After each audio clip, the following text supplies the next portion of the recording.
Hello friends, welcome to LR media. అది ఒక సమాధి. దాదాపు 500 సంవత్సరాలుగా ఎవ్వరూ తెరవలేదు. కానీ ఒకరోజు కొంతమంది సైంటిస్టులు ఆ సమాధిని తెరిచారు. ఆ తర్వాత వాళ్ళంతా వరుసగా మరణించారు.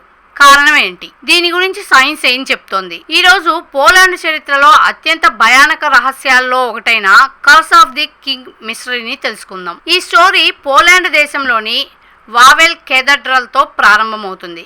ఇది సాధారణ చర్చ్ కాదు.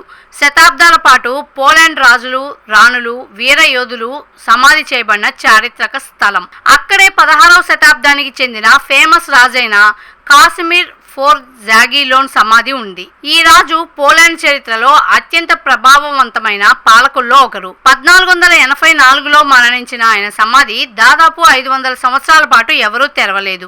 అయితే 1973లో చరిత్రని మరింత తెలుసుకోవాలనే ఉద్దేశంతో పురావస్తు శాస్త్రవేత్తలు ఆ సమాధిని తెరవాలని నిర్ణయించారు. ముందు దానిపైన భారీ రాతిని తొలగించారు. లోపల పూర్తిగా మూసేసిన గది ఉంది. వందల సంవత్సరాలుగా గాలి కూడా ప్రవేశించని వాతావరణం అక్కడ. పరిశోధకులు అందులోకి ప్రవేశించారు, ఫోటోలు తీశారు, ఎముకలను టెస్ట్ చేశారు, పాత వస్తువులని బయటికి తీసుకొచ్చారు. ఇవన్నీ సాధారణంగానే కనిపించాయి. కానీ కొన్ని సంవత్సరాల తర్వాత ఒక్కో వార్త బయటకు రావడం ప్రారంభమైంది. ఆ సమాధిని తెరిచిన బృందంలో ఉన్న కొంతమంది శాస్త్రవేత్తలు తర్వాత సంవత్సరాల్లో ఒక్కొక్కరుగా మరణించారని వార్తలు వచ్చాయి. మొత్తం 15 మంది మరణించారని ప్రచారం జరిగింది. అంతే, ప్రజల్లో ఒకే ఒక ప్రశ్న: రాజు శాపం పనిచేసిందా? మీడియా కూడా ఈ సంఘటనని కర్స్ ఆఫ్ ది కింగ్ అని పిలవడం ప్రారంభించింది. ఈ వార్త ప్రపంచవ్యాప్తంగా వైరల్ అయింది. అప్పటి నుంచి ఆ సమాధి చుట్టూ భయం, అనుమానం, రహస్య కథలు మరింత పెరిగిపోయాయి. ఇప్పుడు ఇక్కడే సైన్స్ రంగంలోకి వచ్చింది.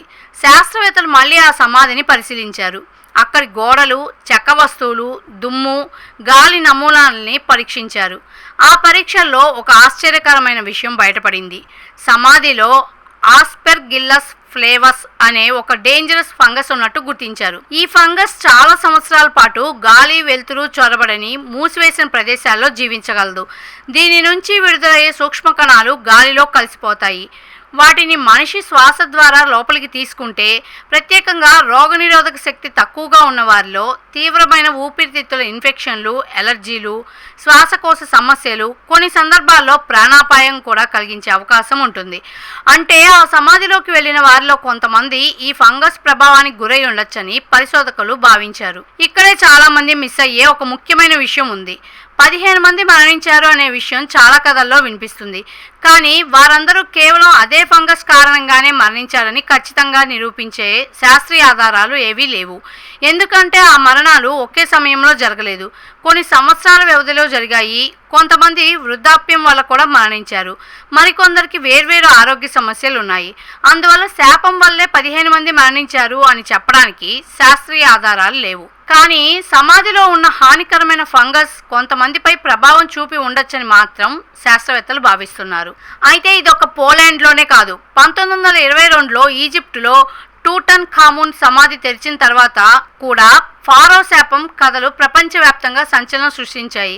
కానీ తర్వాత పరిశోధనలో తేలింది ఏంటంటే, అక్కడ కూడా చాలా కాలంగా మూసేసి ఉంచిన గదిలో ఉన్న గాలిలో ఉన్న బ్యాక్టీరియా, ఫంగస్ కొన్ని ఆరోగ్య సమస్యలకి కారణమై ఉండొచ్చని శాస్త్రవేత్తలు అభిప్రాయపడ్డారు. అందుకే ఈ రోజుల్లో పురాతన సమాధులు తెరిచే ముందు శాస్త్రవేత్తలు ప్రత్యేక రక్షణ గల దుస్తులు, మాస్కులు, ఎయిర్ ఫిల్టరింగ్ పరికరాలు ఉపయోగిస్తున్నారు. అయితే పోలాండ్లోని 500 సంవత్సరాల నాటి ఈ సమాధి నిజంగా రాజు శాపానికే నిదర్శనమా, లేక శతాబ్దాలుగా మూసివేసిన ప్రదేశంలో దాగి ఉన్న ప్రమాదకరమైన సూక్ష్మజీవుల ప్రభావమా? ఇప్పటికీ ఈ ప్రశ్నకి సమాధానం ఒక్కొక్కరు ఒక్కొక్క విధంగా చెప్తున్నారు. మరి మీరేమనుకుంటున్నారు? ఇది నిజంగానే ఒక శాపమా, లేక వైరల్ ఇన్ఫెక్షనా? అది కాకపోతే సైన్స్ కాదని మిస్టరీనా? మీ అభిప్రాయాన్ని కామెంట్లో తప్పకుండా చెప్పండి. ఇలాంటి ప్రపంచ రహస్యాలు, వాటి వెనుకున్న శాస్త్రీయ నిజాలను తెలుసుకోవాలంటే ఎల్ఆర్ మీడియా ఛానల్ని సబ్స్క్రైబ్ చేయండి. మరో ఇంట్రెస్టింగ్ మిస్టరీతో మళ్ళీ కలుద్దాం. Thank you for watching. జై హింద్.